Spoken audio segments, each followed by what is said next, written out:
Happy National Apprenticeship Week 2022. My name is Gavin O'Mara. I'm the CEO and founder of FE News, and welcome to what is going to be a really epic show. This is season 2, episode 4. It's a total collaboration with FE News and NCFE. It's all a season around the future of work. Today's episode has got a major league focus on apprenticeships, building the future for apprenticeships, which is obviously the title for this year's National Apprenticeship Week. We've got two incredibly cool guests. We've got Lucy Hunt from NHS, largest employer in the UK, and we've got Anthony Impey from Be The Business, who is representing scale-ups and startups that understand all those pressures which are involved with being an entrepreneur, but also engaging in apprenticeships. It's all around the future of work and apprenticeships. Really cool show. My co-host is Gemma. Gemma, I wonder if you could join us in the studio. Hey, Gemma, how are you? I'm good, thank you. Are you? Yeah, really good. Happy National Apprenticeship Week. Happy National Apprenticeship Week. Yeah, this week has all been around the theme for National Apprenticeship Week has been around build the future. Just how important are apprenticeships for preparing today's learners for the future workforce and building their futures? I mean, we spoke about this a little bit with Lucy previously, and I think especially in the economy at the moment, with the climate of where things are going, coming out of a pandemic and needing to build and sustain a workforce, it's really important that we have new employees who can hit the ground running, and there's no better substitute for preparing for work than being in work. But also for me personally, I mean, we were talking about this earlier, I couldn't retrain unless I was in employment, and an apprenticeship opportunity is the perfect way for me to do that if it was something I was looking for in the future. And I think when we talk about apprenticeships, we talk about the workforce, it's really important that actually comes along with effective workforce planning as well. We know, and we'll talk about this with Lucy in a little bit, but we hear a lot about sort of shortfalls in the workforce, about aging workforces, and how do we build for the future without jeopardizing quality in our products, our services, and how do we get those innovative ideas? And some of that is from those entry-level apprenticeships, people coming in fresh to industry with brand new ideas, new experiences and concepts in their minds that they can bring to the workforce. Yeah, no, definitely. I think what's so exciting about apprenticeships, and particularly our system, is we've got a progression route. Do you know what I mean? So it's just like, and it's really exciting because it means that, you know, for young people, but also for those retraining and looking at new sort of ideas. I think there's something we're obviously going to cover with everyone. We're in the middle of the great resignation, the great reshuffle, the great recognition. There's a great line of everything going on. We've got a great big crisis of skills, but employers' mindset is having to change around where they're looking for current and future talent. And I think apprenticeships has got a really natural sort of fit into that. What's interesting around this week as well is it's very much around promoting apprenticeships. And we've had so many articles this week on FE News. 105 dedicated purely to National Apprenticeship Week. That's a lot in a week. And within that, it's National Apprenticeship Week is working with raising awareness. Do you know what I mean? Raising awareness that people that want to be involved in apprenticeships, which is great. There's a few other things I want to cover a bit later, where I think we need to adjust. But how important is it, Gemma, that we involve all stakeholders in apprenticeships? Because it isn't just the learner, there's the employer, there's the provider, there's the awarding organisations, then there's all of the periphery around it. How important is it that we engage everybody as a part of the apprenticeship system? I think it's vital. I don't think we can underestimate how important that is, to be honest with you. I think an apprenticeship, like any form of training within the workforce, it's an investment in people. And we have to have that collaboration across the piece to get the best outcomes, not only for the individual, for the learner, for their progression and their career opportunity, but also for the employer themselves. They're making that investment, and we have to listen to the employer's voice. We need to make sure that people feel empowered to develop the workforce that they're looking for as well. And part of that does come from those really strong relationships that we have across providers, across from regulators as well. And we have to include those people in there because, for example, NCFE as an awarding organisation, as an endpoint assessment organisation, we are bound by certain regulation, but we have to have that that real belief and collaborative approach to getting the best for the learners, for our workforce, for building a sustainable future. And we do that through that collaboration, through getting everybody involved, because we all have those little pieces of the jigsaw that fit together to create that picture. And it is a cliche to phrase it like that, I know, but it is absolutely true. And one bad experience, whether that be a training provider and they pull out and they don't offer that anymore, it shuts off opportunity. Whether it's an employer who then decides to disengage with apprenticeship routes, and then that closes off opportunities within their sector, within their industries, and also the learner themselves. Ultimately, the apprenticeship is there to help enhance and build and give opportunity to those apprentices. And if we give them an experience that isn't fulfilling, then they disengage and they don't get the most out of it. The sector doesn't get the most out of it, and everybody involved doesn't either. It really is important that we have that collaborative approach from everybody. Yeah, definitely. I want to bring in our guests. We've got two absolutely epic guests. We've got Lucy Hunt from NHS, who's the largest employer in the UK. And honestly, there's a couple of things we want to cover, but legendary to be able to keep training through what we've been through. Anthony Impey, talk about legendary, got the greatest bookcase ever, and also represents all employers that are like, that are juggling like startups, scale ups, but also need to look at talent to the future. Lucy, Anthony, I wonder if you could join us in the studio. Hey, Lucy. Hey, Anthony. Happy Morning. National Apprenticeship Week. Happy National Apprenticeship Week. And thank you, Anthony. What your bookcase has got infinitely better. I don't know how you keep making it improved, but it's pretty Gavin, cool. I am a little worried that you've only invited me onto the show for my bookcase and not for me. I am worried about that, but I'll let it go. Not to add to that feeling, Anthony, but that was the first thing he mentioned to me when I spoke to him. I'll just go and you can have the bookcase. So, bookcase. No, I want to ask everyone actually around. You put me off now about skills gaps. So we've covered the skills gaps in previous episodes. How important are apprenticeships in addressing and resolving these gaps, Lucy? They are crucial. I think we've had great success in the NHS.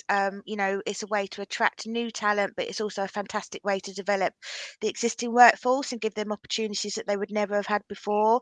We've had a lot of our first cohorts of registered nurses, for example, healthcare support workers, lots of experience, couldn't afford to give up work and go back to university. And now through a degree apprenticeship, they're fulfilling their dreams. So I think they're a fantastic opportunity. Yeah, no, definitely. Anthony, what would you sort of say? Because you got digital, you're an entrepreneur, and you're representing so many different entrepreneurs. Skills gaps. How important are they for entrepreneurs? How important are they for you for your business? Well, I mean, it's very interesting. I talk to small business leaders, entrepreneurs every day as part of my day job at Be the Business, and though they have navigated their way through the pandemic. They're dealing with an energy crisis. They've got inflationary pressures in their business, but the number one challenge is skills. And time and time again, they describe having a skills crisis, not being able to develop the skills within their own organizations, not being able to hire people with the relevant skills. So it is a major barrier, I think, for small businesses getting back on their feet after the toughest 2 years in living memory. So it is the number one challenge. And I think that more and more small businesses, as a result of this sort of monumental challenge they're facing, more and more small businesses are saying, actually, apprenticeships start fixing these issues that we've got in our organization. And I think that provides a unique opportunity for the apprenticeship system to kind of respond to this demand that small businesses are facing and ensure that it can provide the talent pipeline that these smaller organizations require. So I think it's exciting times for apprenticeships. I think there's a unique opportunity that we've got to make sure that apprenticeships really work for smaller businesses. Yeah. Anthony, just picking up, and I'll be really interested to hear Lucy's views on this as well from that NHS perspective. But What impact do you think the pandemic's actually had on that attitude and that acceptance or view of apprenticeships within that kind of scale-up, startup part of our industries?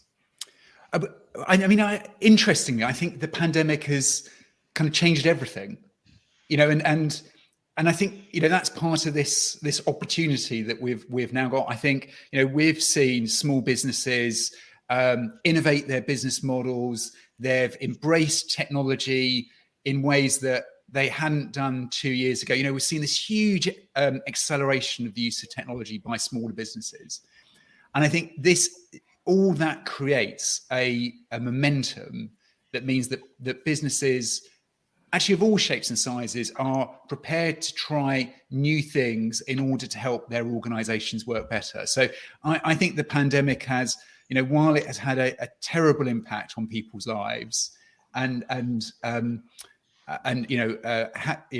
round of applause for Lucy and her colleagues in the NHS for getting us through, the biggest health emergency in living memory. But we've kind of gone through that, and I think that from a business community, it's created a readiness to try and develop new things. And I think that is why we can start thinking about apprenticeships as being a fundamental building block to fixing this skills crisis.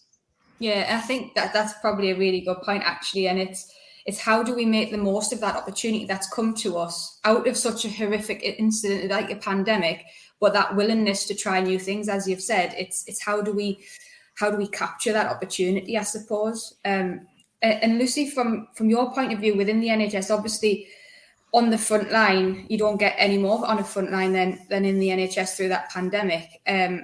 You really were our last line of defence, as Gavin and I were speaking about earlier. How has the pandemic impacted apprenticeships within the NHS and that relationship with apprenticeships to support the workforce? Well, so amazingly, we had our highest number of starts during the pandemic. I think, we became suddenly an employer of choice. We were open all throughout. We were busier than ever. We had a lot of applications from kind of people from hospitality and retail that were sitting at home and wanted to support. I also have to give a shout out to our SMEs. So, it's been the GP practices and the pharmacies that have got us through the vaccine.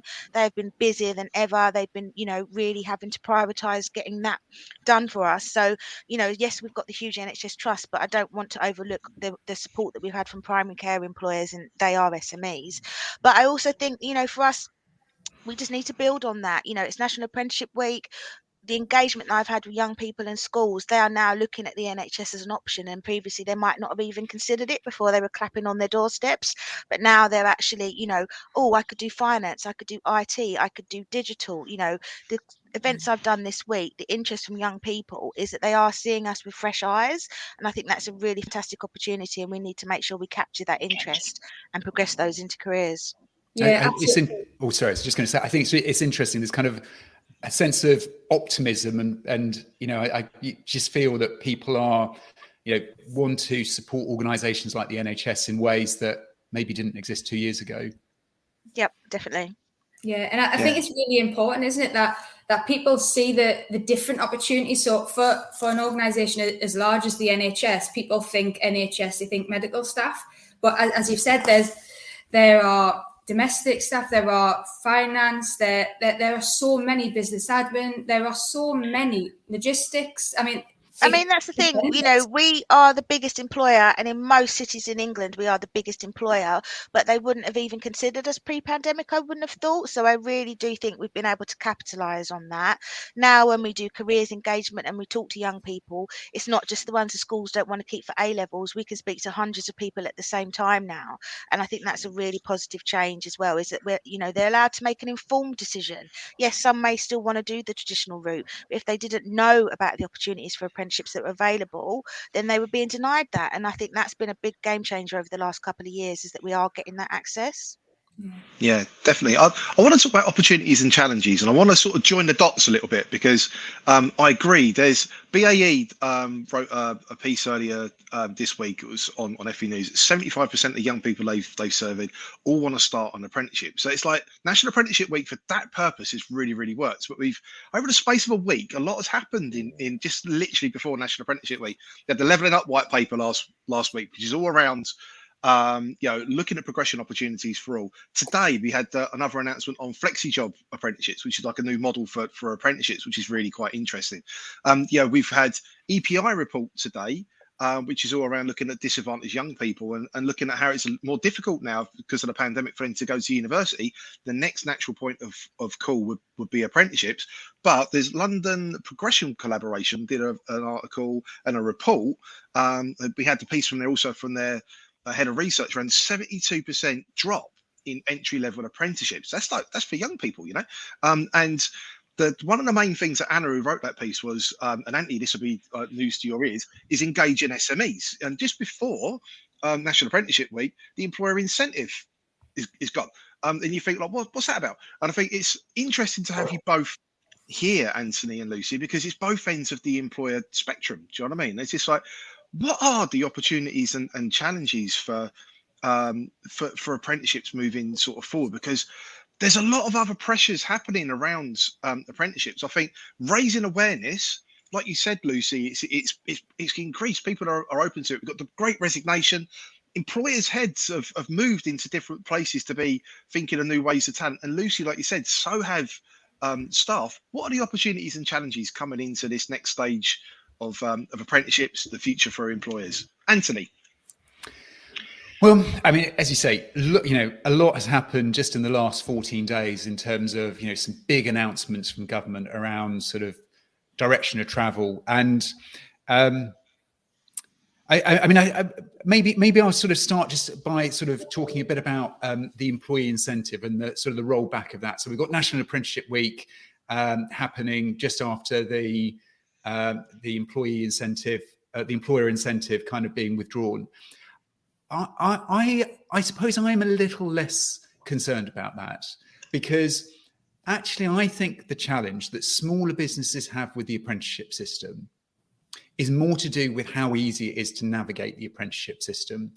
And I think a lot more could be done to make it easier for small businesses to navigate. Small business leaders are just the busiest people I know. They're doing 6 days a week, 12 hours a day. It's a huge job. Doing every job in their businesses. They frequently are working in their business rather than on their business, and it means that any time, any headspace that a small business leader has to think about apprenticeships might be between sort of 10 o'clock at night and 10:30 at night when you're just kind of finishing the day's work and just trying to move on to the big thing. So we can't underestimate how little time smaller businesses have to kind of work out what works best for their business. And so if the system is difficult to navigate, we're not going to capture those business leaders. And actually capturing those business leaders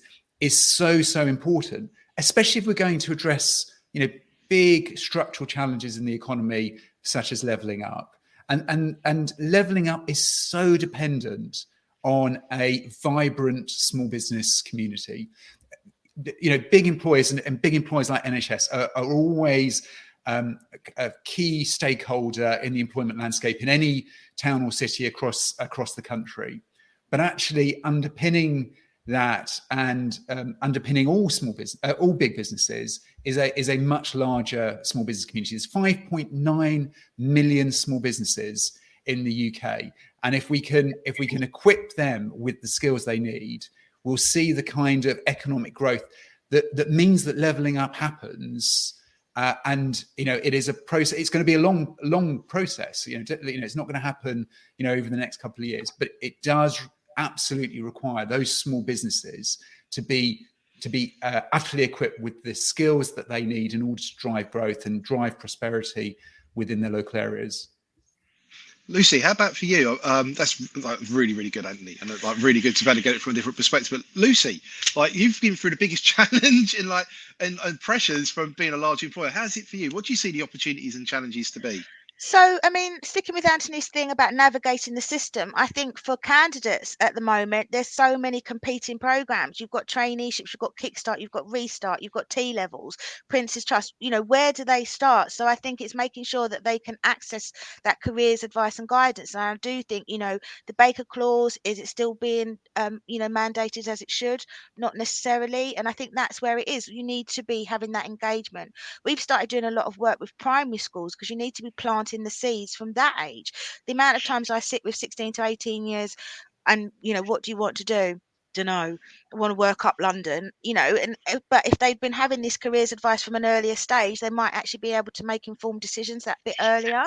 So I think navigating the system, agree with Anthony about the SMEs. For us, our GP practices, it's really hard for them to even be able to access the DAS account, to get a levy transfer. All of that takes time that they just don't have. So I think it needs to be simplified. But I also think, we need to make sure that the system, is not competing for the same kind of talent pool, and that there are those clear progression routes. We're really, really proud now that we've got those level 2 to level 7 progression routes, but I don't think it's any, the dip in level 2 starts the reduction in terms of the level 2 entry level standards. I do think there's a direct correlation there. Whatever I8 say, we know our numbers for entry level since the removal of the level 2 business admin, they've fallen off a cliff, and that's not going to change until we get a replacement. Yeah, no, definitely. I wonder if I could bring in some of our audience who have been commenting. So I think everyone knows Lindsay. Lindsay's put a really, really good point in here around engaging young people. Hey, Lindsay, thanks for joining us as well. And 100% agree with that. And also Shirin has also mentioned around the increase of use of technology during the pandemic and online sessions and being blended around looking at ways of driving things forward. Moving on, guys, what do you see as the next 10 years around apprenticeships, and what do you think the future of apprenticeships could look like for everyone for the future workforce? I might drop up Lindsay's comment in a second so everyone can read that, because I was quite quick in flicking that. But Anthony, I wonder if you could just step into next 10 years.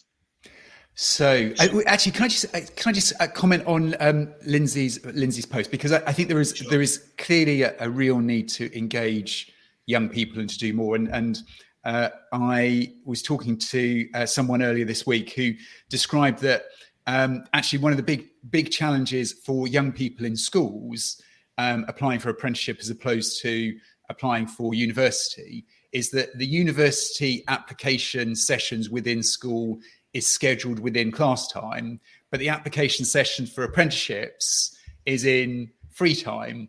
And if there was one low-cost thing that government could do, would be to just change that so that actually, if you were doing university applications in class time, you do apprenticeship applications. Really simple thing, doesn't cost anybody any money. I think it's uncontroversial. So hopefully I won't be cancelled for making that comment. But picking up on kind of the big trends, we have seen a fundamental shift in the way people work in the last 2 years. I mean, it is just absolutely incredible.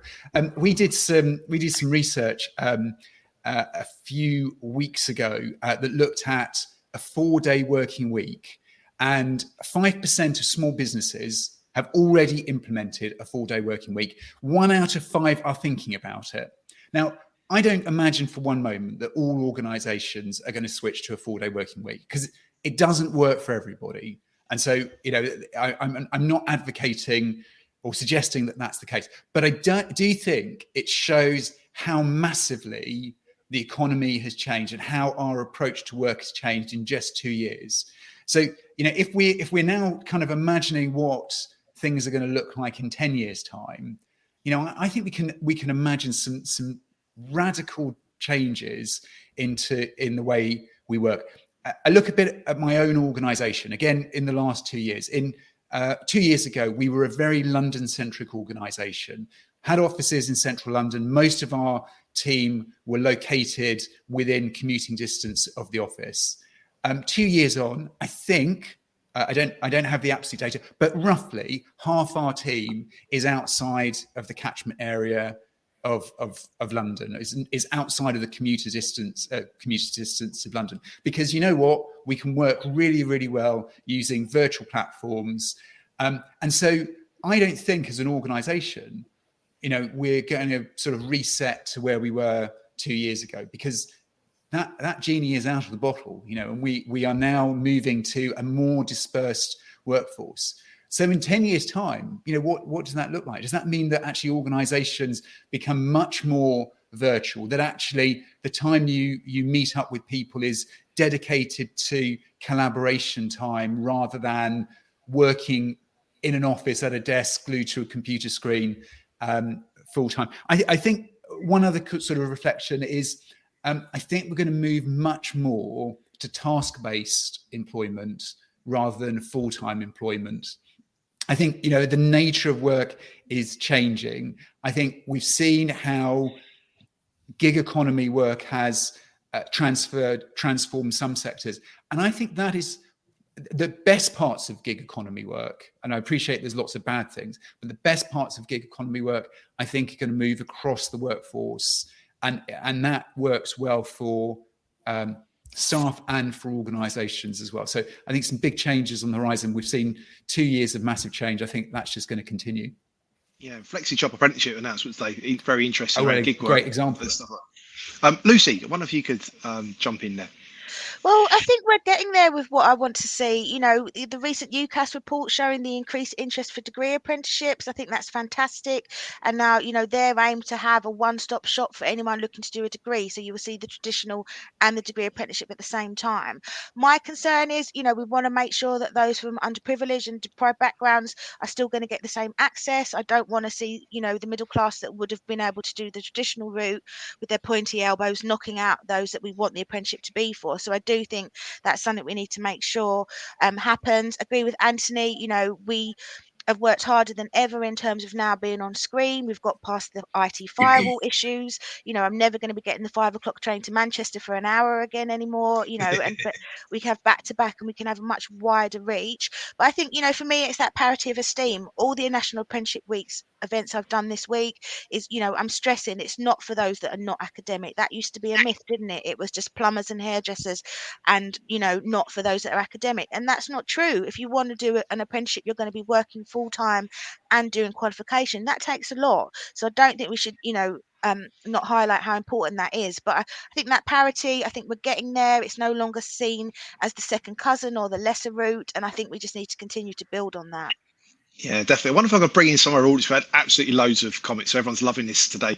Lou, it's really good to hear you getting involved in the show today. But she agrees with around same issue that you was mentioning there, Anthony, earlier around SMEs and perception and complicated wins. Also, Briley Kingston is got involved with what you were saying around, Lucy, around engaging young people and the such, and giving us direct quote from a young person who's can see like different entry routes in, and Sherry's come back in again, or Lou's coming again around what you're saying around engaging people and Baker clause and stuff like that.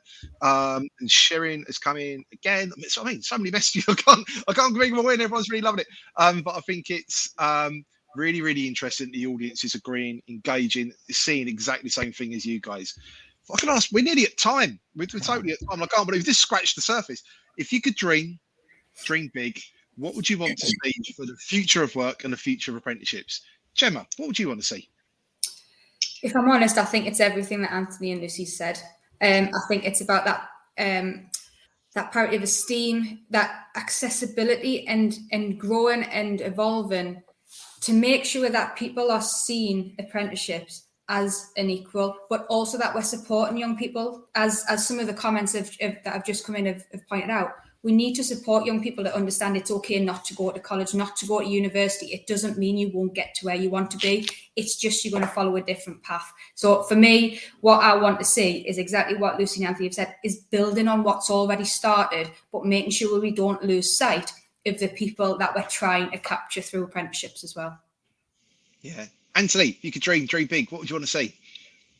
So I want to pick up on the theme of parity of esteem and introduce slightly different perspective to it, which is I think apprenticeships have to work for everybody in the workforce, and they have to work for older workers. There are 300,000 fewer under 30s in the workforce, 1 million more over 50s. We are an aging population, and if the economy is going to respond to a changing global landscape, a changing competitive landscape, we have got to, we've got to move into sort of the Prime Minister's vision of a high skills, high wage economy, and apprenticeships play a key part in that. But they will only work if they work for older workers and workers that are in a mid-career as much as younger workers. And I think a lot of the narrative around apprenticeships tends to focus on younger people because that's where they've always existed. We need to think about it much more broadly and be much more inclusive in our language on apprenticeships.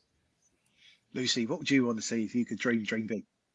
I think just to continue on the trajectory that we're going, 24,000 starts during a pandemic is no mean feat. Are we going to get to our public sector target next year? I hope so.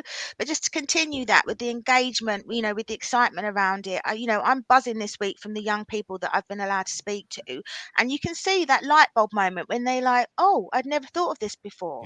Yeah. My dream that we get people saying, "Oh, I couldn't get an apprenticeship, so I'm going to have to go to college or university and do the traditional route." Bravo. Yeah, no, definitely. Thank you everyone for joining us today. Gemma, thank you for being my co-host. You're absolutely brilliant. Anthony, Lucy, as always, absolutely excellent. Thank you for joining us. Audience as well, and thank you everyone for getting involved. Thank you, Lindsay. Thank you, Shirin. Thank you, Lou. Thank you, Bryony. We've got Royalty joining us on in the apprenticeship world in the comments and engaging with the show. This is a total collaboration between FE News and NCFE. So Sam, thank you so much for all the background stuff you've been doing, getting these shows together. Lindsay as well. Team FE News. Thank you, Leah. Thank you, Kelly. Thank you, Finley. It's been absolutely awesome. This show's been great. Everyone, happy National Apprenticeship Week and dreaming big. I agree with everything everyone has said. I just can't wait for everyone to be able to have this as total parity of esteem. Do you know what I mean? That we can actually really see real growth in entry level, but also, Mancy, like you said, in older learners as well. I just think this is a really important area that we need to address for everyone. Thank you, everyone. Happy National Apprenticeship. See you next week, 10 o'clock on Thursday. Bye. Thank you. Bye.